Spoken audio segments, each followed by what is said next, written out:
This Titan Arc build is insane. You can literally melt most bosses in the game, run around with unlimited shotgun ammo, fast ability regen and more. In fact, I couldn't even use my usual boss in my test and lost sector because I did that much damage. So guys, I've done a Titan stasis build and now it's time for a Titan Arc build. I'll take you guys over my favourite build for the Arc subclass that's not just limited to the super, and I'll break down the damage dealt with debuffs and mods and all that good stuff. So yeah, rate, comment, sub and share, but now let's Thundercrash that intro.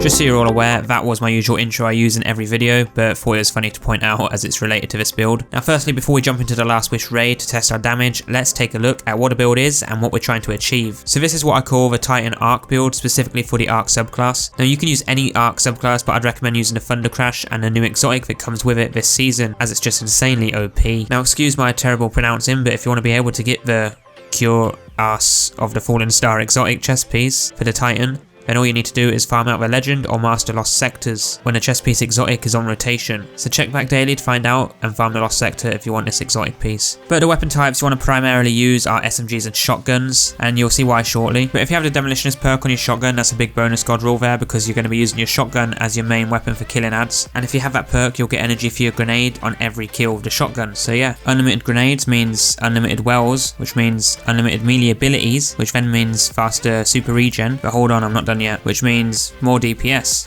with hundreds of Thundercrashes. But if you don't have that perk, another good option is the Traveler's Chosen sidearm, as that'll give you energy for all your abilities if you have that one available. But this is my loadout here for this build specifically, although if you have a Demolitionist perk, replace the sidearm with an SMG like Extraordinary Rendition. I have a video on god rules for that too if you want to go check that out. It's a pretty insane weapon. So for this build specifically, we're using the Arc Thundercrash middle tree, and we're pairing this with the Fallen Star exotic, as it will boost your damage on impact by actually quite a lot. But there's quite a few things that makes this build even better, and that is the ballistic slam. I just love this so much, and it's kind of fun to use, and I use it all the time. If you take this into PvP, it's also pretty good and actually annoying. But next up is the impact conversion, and what this does is give us super energy when you hit enemies with the slam. But even better for me, what I love more is the buff it activates, which allows you to instantly reload your weapon and give you increased damage when you slide into ammo. And I'll tell you why this is pretty good in just a second, but moving out of that subclass and into the mods for the helmet, you want to go with heavy-handed. Now what this does is give you half your melee energy back when you use it when charged with light, and you're almost always going to be charged with light, and again we'll move on to that in just a moment too. But with a secondary perk here, it allows us to get ammo back when getting kills with SMGs and shotguns. Whether you're using an SMG or a shotgun, you'll get ammo back for both when getting kills when surrounded, and this build works perfect because we're going for a close range build, which means we're going to be up in the enemy's face a lot. This is also good for activities like strikes, raids, lower tier nightfalls, and pretty much just any casual activity. But moving on to the gauntlets, I've left this one open for any choice, mostly for those harder activities that require champion mods, so you can just slot in the mods required for the activity. Now you might be wondering, well Divide, none of these mods work with the build, as there's no unstoppable shotgun and stuff. Well you're right, there isn't, but you can use the Surge Detonator mod that stops overloads with your arc grenades. Then you just need either an anti-barrier or unstoppable mod on, because we're an ability build and should be getting our abilities back fairly quick. But moving on to the chest piece, make sure you have the Fallen Star exotic on and equip the Elemental Ordnance mod, which allows us to spawn an elemental well when getting kills with our arc grenades. And picking up this well will give us ability energy to all our abilities. Then I went with shotgun reserves, as that's basically our primary weapon, and melee damage resistance for that point blank damage reduction from enemies. But moving down to the legs, you want to go with quick charge so that we can become charge light with rapid shotgun kills, and this will also increase the ready speed of our shotguns and SMGs, and even a sword if you using a lament or something. But if you're doing a harder activity and want to keep back, then using swift charge is what you want to use for rapid SMG or pulse rifle kills to become charge light instead. But I also went with a reduced melee cooldown when you pick up an orb of power, because we want to get our abilities back as fast as possible. Finally, in the more important slot for your class, you want to go with Volatile Conduction, and what this does is grant bonus arc super damage if cast when critically wounded, and lasts until the end of the super. But you also get an overshield from the exotic chest, right, so you're not going to die after you've slammed